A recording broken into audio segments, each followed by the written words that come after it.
requirements are very broad and complex. Um, it's their profile, it's their social status, it's the wealth itself that makes them persons at risk. Everybody in the executive office and the security team and the family office, everybody probably understands that already. I don't think anybody's talking about anything new here. But there does need to be, I think, greater awareness that it is a significant issue. And, you know, one of the fine folks in the previous discussion mentioned that nowadays, reputation, embarrassment, some of these things that it is so easy to destroy somebody with a simple tweet, with a photoshopped picture of something that's a little inappropriate. It is so easy to destroy a company and ruin things for their employees by taking unnecessary risk or by um, engaging in behaviors that are somewhat high risk, but maybe you know, some examples have occurred recently, and it is not our privilege to ever discuss our clients' intimate lives, but occasionally, and I think everybody can agree, the principal may not make the wisest decision. He may be making a decision for himself that is a little excessively risky. Now, the diplomatic approach that a PA might have, perhaps the person's personal chef, somebody in the family, might be someplace in there's a conversation that they just suggest maybe an alternative, but do it in a way that doesn't make it sound like you're telling them, hey, don't do this. Most people are resistant to being told not to do something. It's better to try to create it so that it becomes their idea. And sometimes the security personnel, immediately a security person, there is a tendency for some individuals to kind of be resistant because they don't want to really think about that security aspect. A lot of what we do on the security side of the house is really all about facilitation. We're trying to find out, we're trying to figure out the very best approach to allow our principals to be successful in what they do. That how to be able to go to two meetings in downtown Los Angeles within 30 minutes of each other when there's too much traffic and it's not possible to do it in the first place, but somehow the team will get it done. It's how do you figure out the most convenient way to get somebody into and out of a meeting. There's all of these various different things we do that, while they are security measures, the experience of it is this luxury experience, something we call it elegance by design. We try to create an environment that provides the security that they need, but realistically, they're not experiencing the security. They're experiencing this efficient movement, this smooth facilitation of their day. You know, their principals that would love to go do things. There's risk for their corporations. There's risk for their individual safety when they do that. And sometimes they're going to do it no matter what. I've heard some interesting examples in the last couple of days of I'm going to add motorcycle riding skills to my list of achievements one of these days. Oh yeah. Previous conversation. So my point is the ideal candidates for the executive office and for the security team, a lot of those primary necessary qualities in these individuals, you need people that are responsible, service oriented, very professional, loyal, discreet, Industrious, you need industrious self-starters. There's a lot to do. What the principal wants you to do next, you're already behind. You've got to prepare, advance, get ready, and be prepared for whatever one of 5 choices he may throw at you that day. You need to get in front of that. So you need industrious self-starter types. You got to have mentally fit people with you. It does not, it doesn't work in security, and it doesn't apply. It doesn't work well in that royal court, that immediate orbit of the principal, those people that work there, to be, if they don't ever provide some necessary feedback, they're not necessarily servicing their principal in the proper way. And obviously, they've got to be, everybody's concerned about it. I'm fairly convinced from what I've been seeing with teams that we're involved in, that when somebody mentioned the COVID vaccines earlier, I have no doubt that there's going to be a lot of families, a lot of residential security teams, close protection teams, their principals are just going to say, okay, as a matter of risk management, my preference, you got to get that vaccine. I'm sure that's going to happen. And it's also, I'm sure that's also part of the necessary needs of society to, get the economy. This has been a crazy year. A lot of us have been really negatively impacted by COVID. And you have to have very focused people. Facilitation is a primary skill set. And when we talk about these things, we talk about advanced work within the security world. Well, advanced work is the PAs and the people in those offices do, in the sense that you're preparing the way. Now, from the security team, we have some very specific things, but ultimately we're all trying to do the same thing. We're facilitating the movement, the lifestyle, the business happen. We're that group that is unobtrusive, out of sight, but always there. And it's not for us to ever take credit for it. If you have a proper service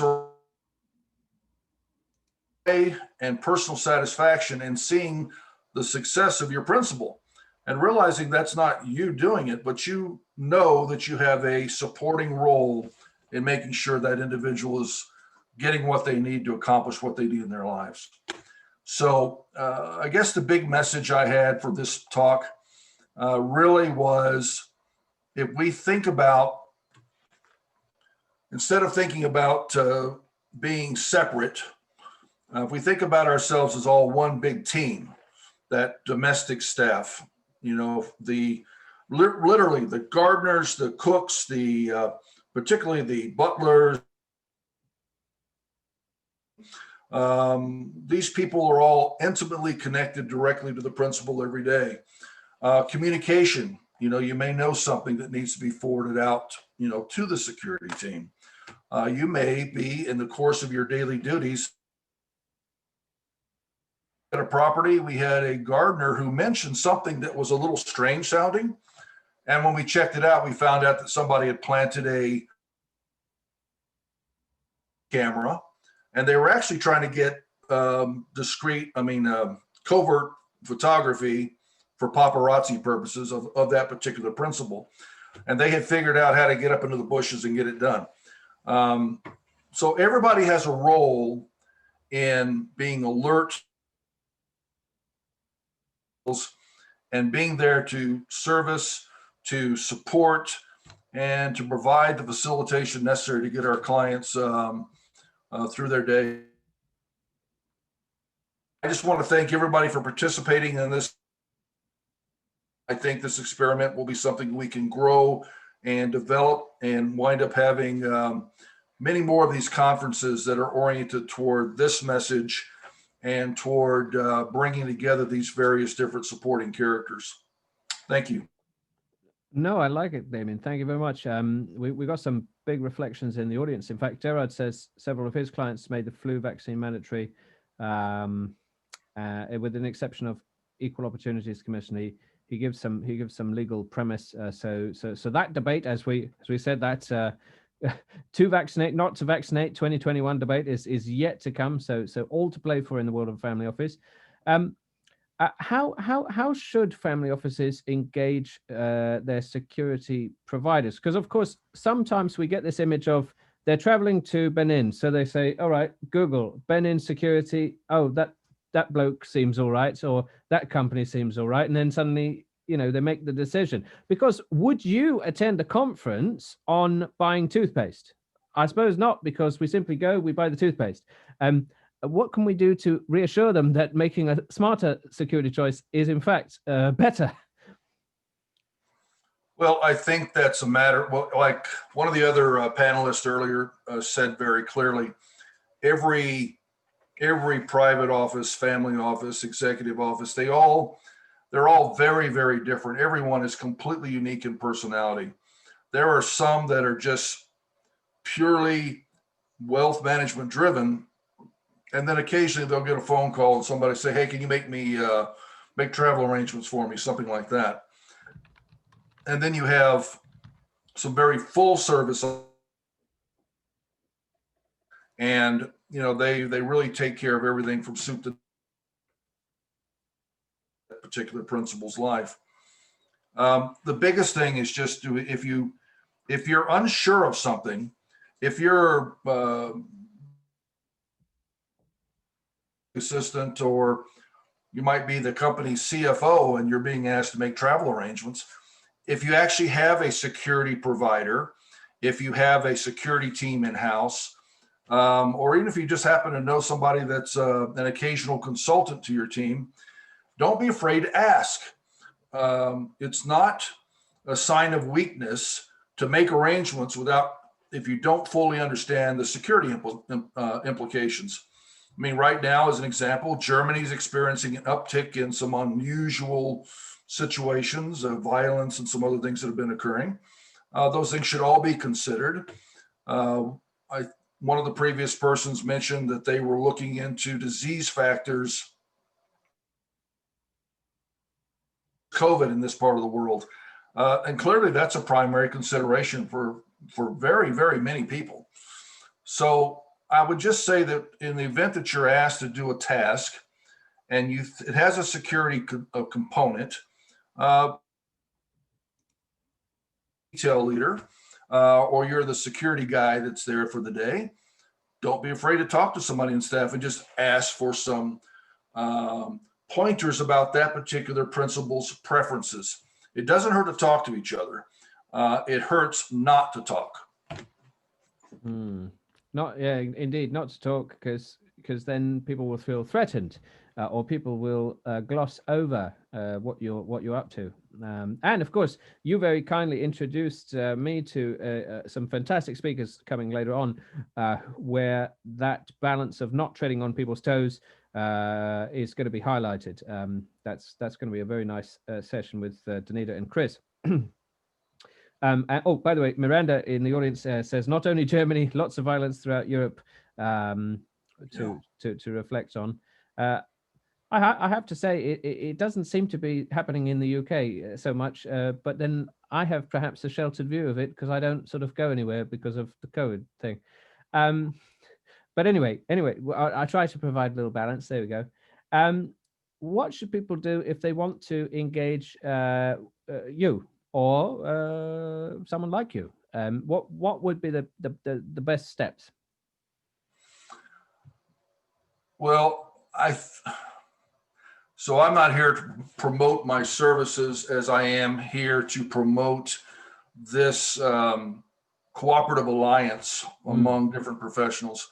There are some wonderful speakers coming up that are absolutely world-class, and any one of them is going to have a different approach on this particular topic. But what I would suggest is you really need to vet your service providers. You really need to make sure that you're not just Google search.